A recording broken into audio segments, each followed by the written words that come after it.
Hello folks, and welcome to another video. This time we're back on the family tree and Nigel's going to be showing us how to do some grafting.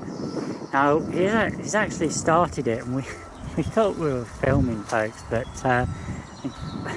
it was a bit of a blooper. Is it blooper? Blooper, that's the yeah, word, yeah. yes. And so we've actually recorded when we shouldn't have been. So anyway, he's got one here, just here, what he's just done. He's got one round over there, and he's about to do one over there. But I'm going to let Nigel tell us a bit more about the project, what's happening today. Yeah, we've been constructing this family tree now for about a year, and so far we've got a nice framework from an unwanted variety of apple, and we've got lots of nice shoots now which we can graft into. And what we're going to do now is to graft in threes different varieties of apple onto this framework.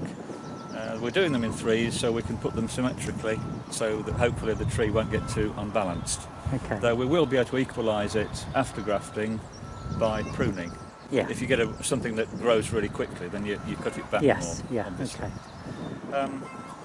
So I'll just show you the mechanics of doing the grafting. Yeah.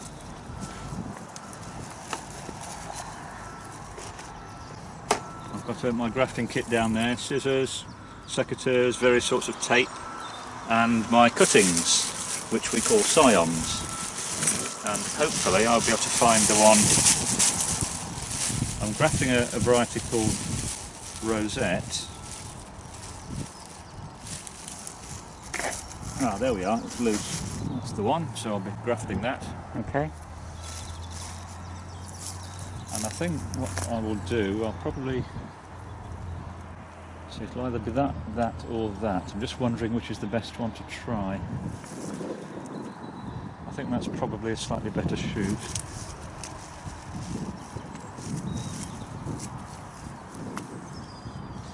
So first of all, I cut that off.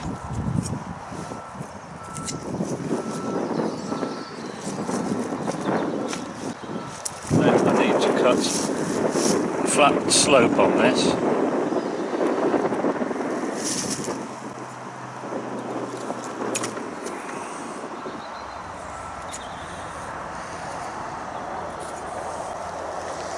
I think that'll do. Now, when you chopped that off, Nigel, was there any particular spot you were looking? Was it above here? Well, if you're going to get it nice and flat, you want it to be where the grain is straight. Okay. So you want it away from any roughness or little bulges or any damaged areas. You want good straight grain. And then when that's been cut like that, I then put a nick in the other direction. The knife has to be very, very sharp.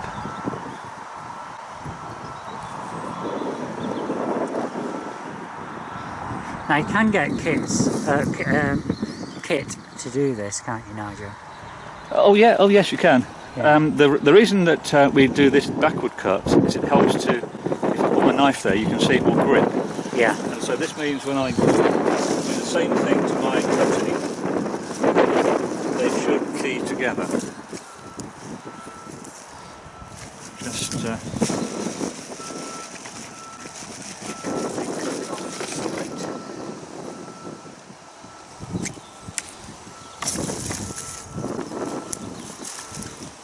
I better get rid of that bud there.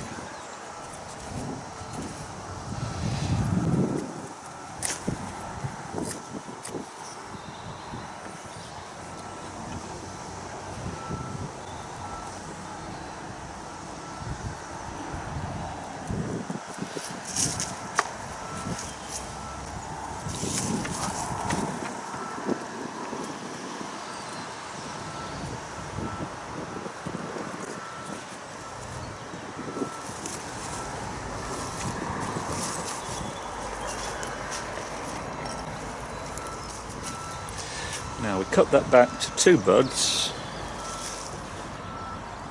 Just there. And then it's taped up.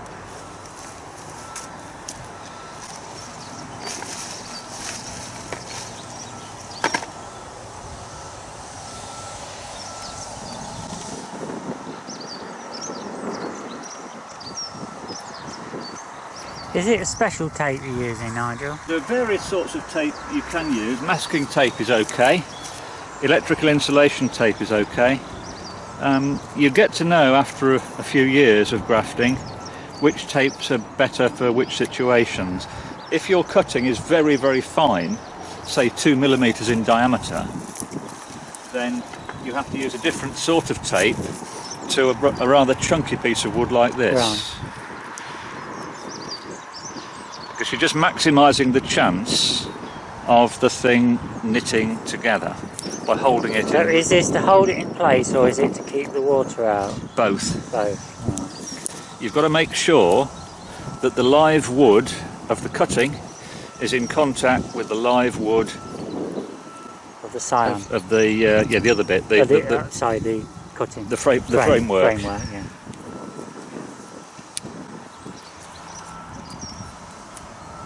And very often it takes a lot longer to bind the graft than it does to do the graft itself. Yes, I noticed on that last one what you were doing. Yeah, because if you cut corners and you get some water in there, the graft will die. It'll just go mouldy. Right. Now, do you have to take this tape off at some stage? Yes, if it's insulation tape, it does not rot, No. and it will strangle the branch Yeah, if you because leave it obviously on. it grows. That's right. Yes. So I usually leave mine on until the autumn and then take a look, and if it's causing any constriction, I cut it off using nail scissors or a very sharp knife. Right. If it's not causing any constriction, I'll leave it till the following year. Now, will this grow during the season now? Oh yes, this will Yeah. be growing in probably 3 or 4 weeks, Okay. and it should grow, if we're lucky, 2 or 3 feet. That's about a metre. Yeah.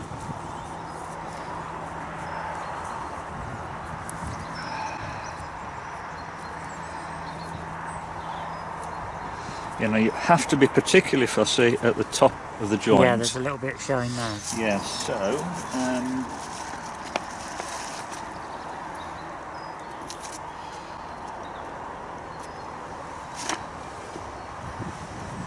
if I was doing this in the garden, I would wax it to keep the water out. But my wax burner doesn't work in high wind like we've got up here, Right. so I'm having to rely on various sorts of tape.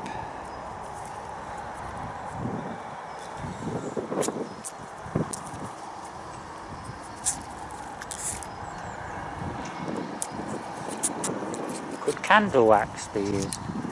Yes, candle wax is okay, but it's brittle. Right. And so what you have to do with candle wax is mix it with something to thin it. Right. Candle wax on its own doesn't work. Okay.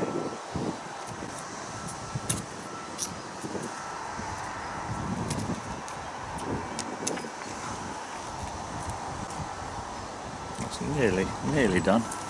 One more bit, I think.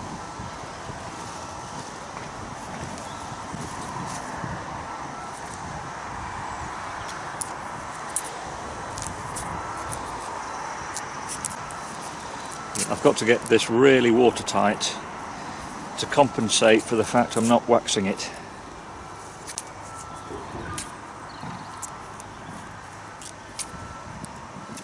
There we are, that's done it.